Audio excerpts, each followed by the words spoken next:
venez d'où? Nous sommes une équipe internationale et nous sommes des Anglais, des Écossaises. Nous avons 3 d'Australie et une d'Hollande et une fille aux États-Unis. Donc nous sommes 10, internationales, oui.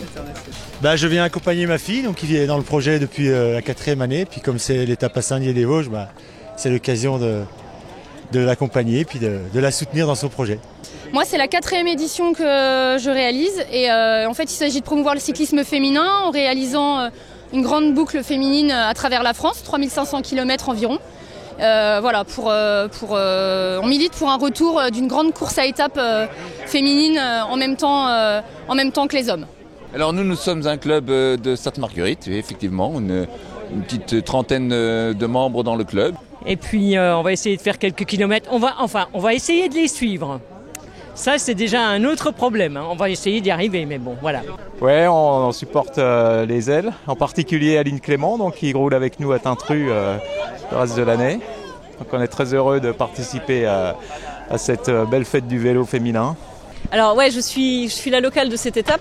Effectivement, je suis vosgienne, je suis nageur armée, j'ai grandi à Granges-sur-Vologne et j'habite à Aumonzey. Et je suis adhérente au groupe vélo de Tintru, donc là tout près, et à Bruyères Triathlon également, qui est un petit peu plus loin. Donc voilà, je suis une pure vosgienne, la locale de l'étape, et ça me fait bien plaisir.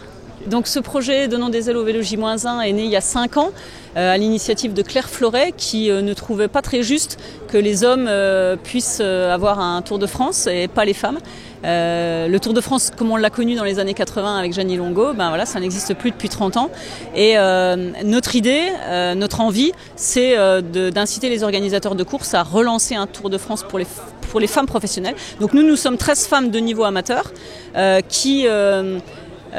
faisons le même défi que les hommes un jour avant, c'est-à-dire qu'on est parti de Bruxelles vendredi et qu'on arrivera sur les Champs-Élysées le 27 juillet, donc après 3500 km et 21 étapes sur les routes de France. On va essayer de faire passer ce message à travers les régions traversées.